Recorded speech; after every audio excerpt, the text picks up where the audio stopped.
Je voudrais rebondir sur la question compétences, professionnalisation que tu as soulignée, parce que effectivement, je pense qu'une des questions que, que doivent se poser des gens qui écoutent ces propos ou dans des centres qui se disent il faut qu'on aille davantage vers le territoire, c'est mais on sait pas faire en fait, c'est pas notre métier. Même si tu as dit c'est bien notre métier, on est bien dedans, je pense quand même que quand on n'a pas ces réseaux, on a l'impression on ne sait pas faire, on ne sait pas forcément parler avec, enfin avoir le même langage que des agents de développement, que des acteurs du territoire.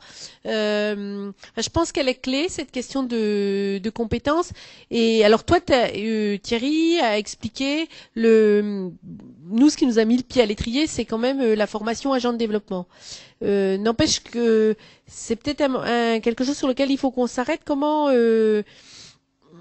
Quelles sont les compétences clés qui vous semblent nécessaires pour aller installer des partenariats? Je parle pas tout à fait des compétences classiques d'ingénierie de formation une fois qu'on a installé le partenariat.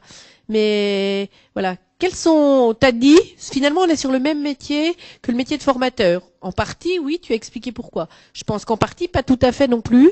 Est-ce qu'on pourrait creuser un peu les compétences spécifiques sur lesquelles il faut être vigilant, où il faut envisager de se professionnaliser On a évoqué savoir monter des dossiers d'ingénierie. Oui, il y a clairement une compétence clé qui est la méthode de projet. Donc c'est clair que il y a à se professionnaliser sur comment on passe de la demande à un projet formalisé, à la conduite du projet, à son évaluation. Enfin, tout le processus d'ingénierie de projet, c'est vraiment une compétence clé.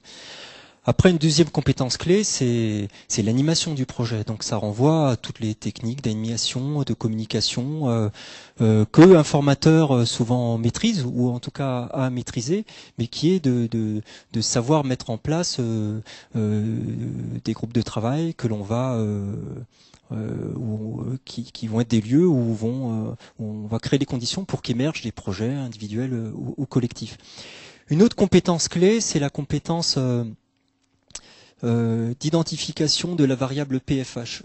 Je l'aime bien cette variable parce que alors c'est pas de moi, mais PFH c'est la gestion du putain de facteur humain. Et en fait, je me rends compte que c'est complètement clé dans notre métier, c'est d'être dans une capacité de se mettre en empathie par rapport aux logiques d'acteurs, être capable de décrypter les logiques d'acteurs, les enjeux de pouvoir.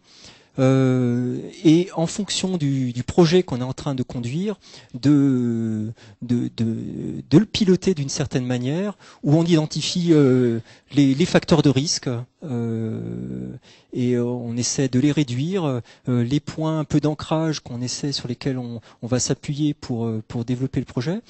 Et du coup, c'est là que ça renvoie à une question de posture. Cette compréhension des problématiques des acteurs, des enjeux de pouvoir, des stratégies, des enjeux institutionnels qu'il y a derrière actuellement entre le conseil général et le conseil régional. Enfin, ça demande une culture un peu institutionnelle aussi de comment fonctionnent nos institutions. Et du coup, voilà, ça renvoie. Si ça renvoie à la posture, ça renvoie au fait qu'il faut se mettre en situation d'analyse de sa pratique. Et que c'est beaucoup plus facile quand on le fait à plusieurs que lorsqu'on le fait tout seul. Donc nous, lorsqu'on n'était pas nombreux, on s'appuyait beaucoup sur les réseaux dont j'ai parlé tout à l'heure. Maintenant, on est une équipe de 4-5, donc on a plus de temps pour échanger. Mais quoique, on faisait encore le constat il y a peu de temps qu'on est tout le temps dans des situations d'urgence. On a mangé notre pain blanc avec les projets européens type Equal, et que même entre nous, on trouve plus suffisamment le temps pour échanger sur nos pratiques, nos postures. Enfin voilà, ça commence à, on est tous sur nos fonds personnels. Enfin voilà, moi ce que j'identifie comme ça rapidement comme compétence. Non, mais, enfin, je suis exactement sur le même registre.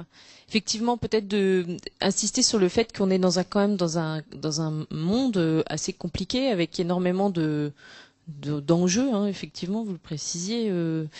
D'institutions, de partenaires, et que effectivement peut-être la plus-value des organismes qui à un moment donné continueront à se développer et à évoluer, c'est peut-être de maîtriser à un minimum ces enjeux entre institutions, structures, organismes et des enjeux aussi politiques. Enfin là, on voit bien, on va rentrer dans une période, voilà, un peu une période politique forte. Et peut-être que voilà, d'être à l'écoute de tous ces changements aujourd'hui, c'est peut-être encore plus important. Et même, j'allais dire, de la part des équipes, enfin, pas qu'à un niveau stratégique, mais qu'à un moment donné, un formateur, une comptable, enfin, dans les organismes, que tout le monde ait conscience que tout ça évolue et qu'il faut qu'on soit à la page, quoi. Voilà. Mais effectivement, je vous rejoins sur l'animation de projet, l'ingénierie de projet. Aujourd'hui, les CFPPA ont un atout, il me semble, à jouer là-dessus. Après, ça va être une vraie position, une vraie posture, vous le disiez, stratégique de ce qu'on veut faire localement. Michel, avant que tu prennes la parole, je rappelle juste, notamment pour les gens qui sont à distance, qu'il y a toujours Pardon. Je rappelle juste pour les gens qui sont à distance qu'il y a toujours la possibilité de poser des questions sur canaledutaire@educagri.fr si les gens ont le courage de ne pas aller déjeuner tout de suite. Voilà, c'était juste pour rappeler l'adresse. Enfin, je vais pas dire grand chose de plus, mais enfin, on a des besoins de compétences un peu multisectorielles, je dirais. Alors ça, c'est pas facile parce que il faut être dans nos territoires, il faut avoir une multitude de connaissances et sur les différents secteurs. Ça, c'est un peu compliqué. Et bon, l'animation, bah, ça, c'est effectivement, ça, c'est indéniable. Il faut l'avoir. Et aujourd'hui, effectivement, les enjeux politiques, alors, sont d'autant plus importants. Surtout dans nos petits territoires, parce que tout le monde se connaît, quoi. Alors, faut surtout bien rester en dehors de ces enjeux politiques, mais il faut les suivre de près, puisque en fonction des élus qu'on a en face de nous, eh bien, il peut y avoir des variables d'ajustement, qui sont importants. Enfin, moi je le vois tous les jours aujourd'hui, quoi. Surtout sur le territoire sur lequel je suis, quoi. Et surtout surtout actuellement dans la politique qu'on a actuelle, l'État, puisqu'on représente l'État aussi dans notre secteur, hein, et l'État, on se fait attaquer quand même un petit peu, quoi. Et donc il faut ajuster cette variable en fonction du partenaire qu'on a en face, quoi. Et ça, c'est pas toujours facile, quoi. Oui, je voulais juste rajouter une chose qui est la question peut-être de la double compétence. Alors, je ne sais pas si c'est comme ça qu'il faut l'aborder, mais on voit bien qu'au-delà de ces compétences, on est tous d'accord, hein, un peu transversal, animation, ingénierie de projet, logique d'acteur. On voit bien l'importance de s'appuyer sur un métier. Alors ça peut être la connaissance d'un secteur d'activité. Hein. Moi je vous disais, nous on est sur 3 pôles, tourisme, le développement local, c'est une vraie spécialité maintenant, ou l'agriculture. Donc c'est important de s'appuyer sur une technicité, hein. Alors à la fois une culture métier, une culture d'un secteur d'activité, mais au-delà de cette culture du secteur d'activité, on a développé cette compétence transversale dont on a parlé. Et longtemps, moi, je me suis posé la question, est-ce que je me forme au développement local? Enfin, quand j'ai eu à faire des choix de formation, est-ce que je suis un DESS ou un master d'agent de développement, ou est-ce que je me spécialise dans les questions de formation? Et j'ai fait le choix de plutôt me spécialiser dans l'ingénierie de formation, et je ne le regrette pas.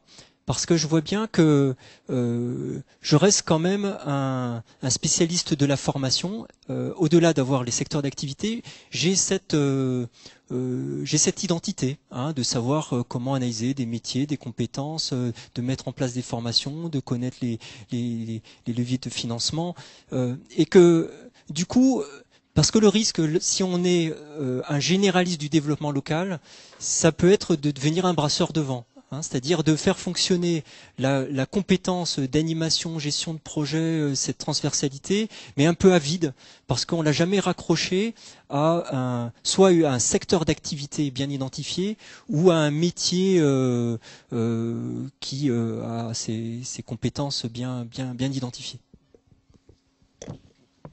Je vais revenir à la question des compétences transversales que vous avez évoquées, animation, conduite de projet, mais aussi empathie vis-à-vis des acteurs, capacité à dialoguer avec. On peut se professionnaliser à ça autrement que sur le tas, par l'expérience? Alors, les maisons de l'emploi, ou en tout cas nous sur la Nièvre, la maison de l'emploi et de la formation de la Nièvre, on voudrait développer justement une professionnalisation des acteurs. Alors, on a dit ça, on n'a pas tout dit, mais c'est vrai qu'on aimerait savoir au plus près des préoccupations aujourd'hui en termes d'évolution, d'adaptation au marché, quels sont aujourd'hui les leviers qui permettraient à des conseillers, par exemple, de missions locales. On sait que les missions locales sont amenées à évoluer sur certaines compétences. Comment on peut accompagner les conseillers sur l'approche entreprise, par exemple, qui est une approche que les missions locales n'ont pas forcément toutes développées de la même manière. Comment on peut aborder aussi des sujets effectivement des savoir-être, parce que c'est un peu ça aussi à un moment donné quand on parle d'adaptabilité, de savoir parler, écouter.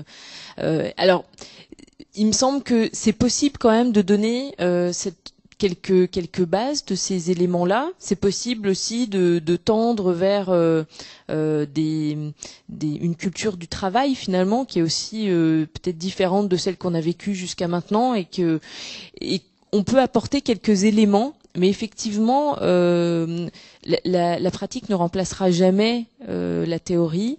Et je vous rejoins sur l'analyse des pratiques. C'est-à-dire que à un moment donné, c'est peut-être une clé aussi à développer, parce qu'on en parle beaucoup et c'est pas forcément très développé. Mais ces analyses de pratique permettent ça aussi, d'échanger sur des postures, d'échanger sur le contexte. Et que peut-être, sans aller sur de la formation au sens je me forme pour acquérir ces compétences-là, mais bien j'essaye de tendre, c'est peut-être un peu mince la différence, mais en tout cas par de l'analyse de pratique, j'essaye de m'imprégner un peu plus de ces notions-là. Il me semble que c'est plutôt, en tout cas de la vision de la Maison de l'Emploi et de la Formation, vers ça qu'on veut tendre, proposer des outils aussi, outiller les partenaires et les professionnels, peut-être mettre un peu plus d'interaction entre nous.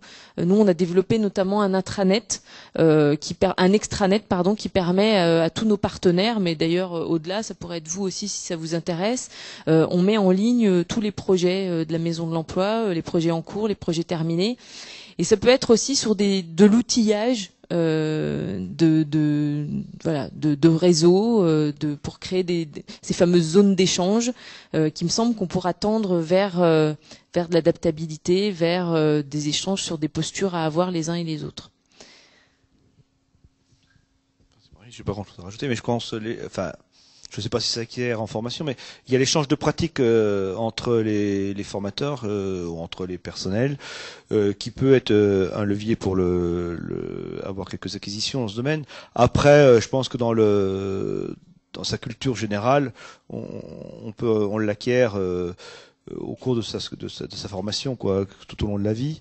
Bon, après, il y a je dirais, c'est aussi, c'est un peu le feeling sur le terrain, quoi.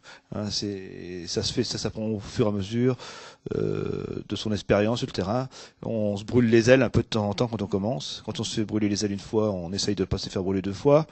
C'est aussi l'expérience, quoi, qui fait que on va apprendre à discuter avec les autres, parce que on va pas parler avec les politiques comme on va parler avec ses équipes, on va pas parler avec les gens qui sont au pays de langue comme on va les voir quand on va rencontrer d'autres politiques. Enfin, c'est différent, c'est en fonction de je crois que c'est l'expérience qui parle à un moment donné aussi. Mais je pense qu'il y a l'échange de pratiques qui est importante, et je pense qu'on la fait pas assez, quoi, dans nos établissements, y compris en interne, dans nos établissements. Il faut la faire aussi en externe, en réseau, quoi. Je pense que les CPPA, vous le faites un peu, mais dans les EPL, on ne le fait pas assez en interne, quoi. Et je pense qu'il faudrait qu'on le fasse. À mon avis, c'est à nous de le faire aussi. Les directeurs d'EPL sont là pour peut-être y réfléchir aussi, et je pense que ce sera un point important dans les années qui viendront chez nous, quoi. Oui, juste rajouter, il me semble aussi qu'à un moment donné, on choisit pas par hasard la structure dans laquelle on travaille, et que en toute connaissance de cause, alors il faut déjà avoir cette connaissance-là, mais qu'à un moment donné, on arrive. Enfin, moi, c'est ce que je pense aussi, étant aussi dans une structure là que j'ai choisie qui a bien voulu de moi aussi.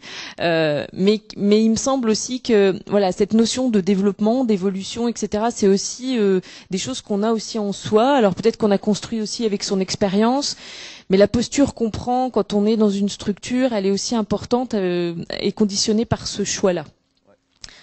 Après, il faut effectivement peut-être faire tout un travail en amont d'avoir les connaissances de la structure dans laquelle on va travailler, et c'est là où un réseau est important et où de pouvoir s'inscrire en toute connaissance de cause et sur des missions, et encore une fois dans un organisme qui nous correspond peut-être. Alors oui, moi, mon point de vue sur comment je pense qu'on peut se former à ça. Alors, on a parlé beaucoup d'échanges, d'analyse de pratique. Moi, je crois à l'analyse de pratique à partir de chantiers. C'est-à-dire que on voit bien que la démarche de projet, de développement, on est sur quelque chose de très complexe, sur du processus, sur du vivant, et que du coup, effectivement, l'aborder comme ça, de manière théorique, ça tombe à plat. Donc je crois beaucoup au fait et c'est pour ça que je crois aux expérimentations, parce que c'est un lieu formidable où à la fois on expérimente des choses et on a participé à la construction de l'expérimentation. Donc on a mis du sens aussi au projet qu'on est en train de mettre en place, et en même temps on boucle, on est sans arrêt à analyser qu'est-ce qui se passe, comment réagissent les acteurs, on essaie de voir quel est le bon outil ou les méthodes qu'on pourrait utiliser à tel moment de la situation, parce qu'il n'y a pas d'outil de méthode en soi, il y a toujours déjà, il faut se les inventer, mais à chaque fois, il faut se les construire en fonction de la situation dans laquelle on est. Et le fait de les construire à plusieurs et avec l'appui de quelqu'un d'extérieur, moi, je pense que c'est très puissant, en termes d'acquisition de compétences. Alors, nous, en tout cas, dans la formation d'agent de développement, c'est surtout une formation professionnalisante. Notre formation n'est faite que de mise en situation où les stagiaires répondent à des demandes d'organisation. Ça peut être une collectivité locale ou une association. Et puis il y a une progressivité dans l'apprentissage. Dans un premier temps, ils répondent par groupe de 5-6 à une commande. Ensuite, ils sont plutôt sur des missions collectives de 2-3. Et enfin, ils sont sur des missions individuelles de 3 mois où ils sont tout seuls. Mais où à chaque fois, on est dans le même processus, qui est bien d'identifier une demande, d'analyser cette demande, de comprendre les enjeux, de comprendre dans quel système on met les pieds, donc d'être un peu en lecture de ça, de comprendre derrière la demande quel est le problème qui est posé. Donc c'est chercher à problématiser, de pas être que dans des démarches solutions, mais de voir. Alors on peut accepter d'être dans une démarche solution si on sent que le commanditaire c'est vers ça qu'il veut aller, il veut mettre en place telle chose et pas autre chose. Et donc il faut accepter d'aller vers ça, et on va créer une relation de confiance, et après éventuellement on arrivera à le faire évoluer ou à faire changer des représentations, ou bien dès le départ on arrive déjà à lui renvoyer que sa demande elle répond pas au problème et qu'il y a peut-être une autre façon d'y répondre. Donc et voilà, dans toutes ces situations, on est toujours dans ce processus où après, on va identifier un peu ce qu'on veut faire. Donc on va se projeter dans une démarche de projet. Et puis après, on va devoir gérer les écarts. On va obligatoirement gérer les écarts entre ce qu'on avait prévu et ce qui va se réaliser. Et que c'est intéressant d'ailleurs qu'il y ait des écarts. Dans tout projet, il y a des écarts. Et toute la question, c'est comment on les gère. Donc quels sont les outils qu'on met en place pour gérer ces écarts et faire en sorte aussi de maintenir toujours le lien, la confiance avec à la fois le commanditaire mais aussi les acteurs avec lesquels on travaille. Donc ça renvoie aux instances qu'on met en place, des instances comme des groupes de travail, des instances de concertation, un comité de pilotage. Et puis voilà, comment on restitue, et y compris avec le commanditaire, on essaie parfois de faire une évaluation de ce qu'on a fait ensemble.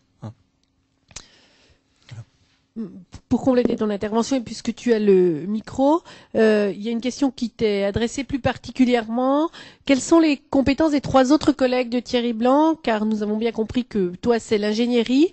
Et derrière cette question, moi, j'entends, est-ce que la complémentarité au sein d'une équipe, est-ce que ça doit être une personne dans le CFPPA, tout seul, qui fait qui se colle, excusez-moi, à l'ingénierie, ou est-ce qu'au contraire, il faut profiter de la richesse, de la complémentarité des compétences au sein de l'équipe? Alors c'est vrai que, à un moment donné, on a fait un choix au CFPPA qui est de se dire, soit on crée une équipe de formateurs et à côté une équipe, je dis soit, dans les faits, c'est pas on y est quand même un peu. Mais il y a eu l'idée, en tout cas, de ne pas avoir un chargé d'ingénierie et puis donc un bureau des méthodes et puis des personnes qui réalisent des actions de formation. Il y a eu l'idée dès le départ que il y ait la possibilité pour chaque formateur de participer aussi à des chantiers d'ingénierie de formation. Alors ça peut être l'ingénierie pédagogique ou l'ingénierie de formation ou des chantiers de développement. Après, dans les faits, ce qu'on se rend compte, c'est qu'on a quand même des profils différents au CFPPA. Il y a notamment toutes les personnes qui sont plutôt dans le pôle agricole et qui gèrent les formations autour du BPREA ou des formations courtes agricoles, qui sont plus dans du face-à-face pédagogique et dans de l'ingénierie pédagogique, dans de l'organisation, mais elles sont plutôt sur le champ pédagogique quand même. Et puis après, il y a une autre équipe qu'on appelle, alors, je me suis présenté comme chargé d'ingénierie, mais en fait, je me présente comme chargé de mission formateur. Et en fait, on est plusieurs chargés de mission formateurs. Et il n'y a pas un responsable des chargés de mission de formateurs. Et là, effectivement, on a essayé sans arrêt d'étoffer cette équipe pour qu'il n'y ait pas qu'une seule personne qui se préoccupe du développement des territoires. Alors sur le profil des autres personnes, bon, il se trouve qu'il y en a 3 qui sont des anciens stagiaires de la formation d'agents de développement. Alors c'est vrai que c'était plus simple, enfin c'est plus simple lorsqu'à un moment donné on a eu à recruter, de s'appuyer sur des personnes qu'on avait eu en formation pendant 9 mois et où clairement on s'était construit une culture commune sur justement ce dont on a parlé. Après, on voit que il y a une autre personne qui n'a pas fait la formation d'agent de développement, mais qui a eu tout un parcours dans le monde associatif, dans une association d'éducation populaire, et qui était aussi un lieu très professionnalisant parce que à la fois elle était en responsabilité dans des démarches de projet et en plus elle était en lien avec plein de ressources. Donc du coup, ça a été très professionnalisant pour elle et c'est vrai que c'est un peu comme si elle avait suivi la formation d'agent de développement.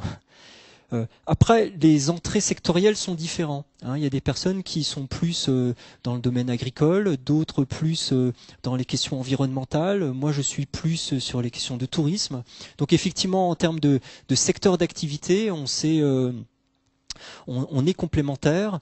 Par contre, on a été tous en capacité d'accompagner des associations, mais dans des secteurs d'activité complètement différents. On a accompagné des associations de marionnettistes, alors que, c'est-à-dire on partage tous les 4 une même culture de la méthodologie de projet et la posture à avoir. Et du coup, c'est ça qui nous a permis d'accompagner des associations dont on maîtrisait pas du tout le secteur d'activité. Voilà. Je ne sais pas si je réponds bien à la question. Si, de mon point de vue, oui.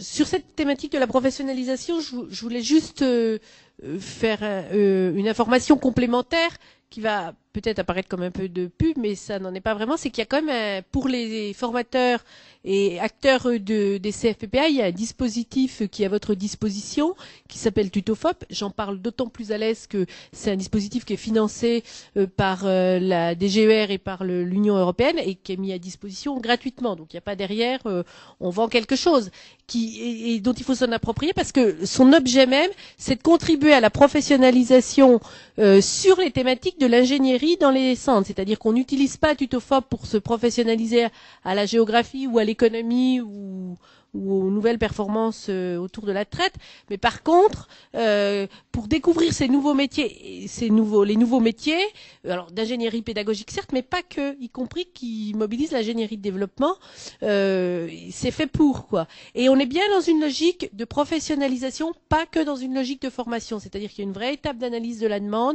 il y a une logique de réponse individualisée aux demandes, enfin bref, je pense que dans le dossier qui vous a été remis, il y a une info sur le sujet, sinon j'en profitais pour refaire cette information parce que ça me paraît être un vecteur de professionnalisation qui utilise les méthodes que vous évoquez, c'est-à-dire qu'on peut imaginer un parcours Tutofop où c'est pas une formation 3 jours ou lire une ressource en ligne, ça peut être aussi vous confronter avec la pratique d'un collègue ou échanger sur votre pratique. Donc cette dimension réflexivité de la pratique, elle est prise en compte. Voilà, c'était la page publicité.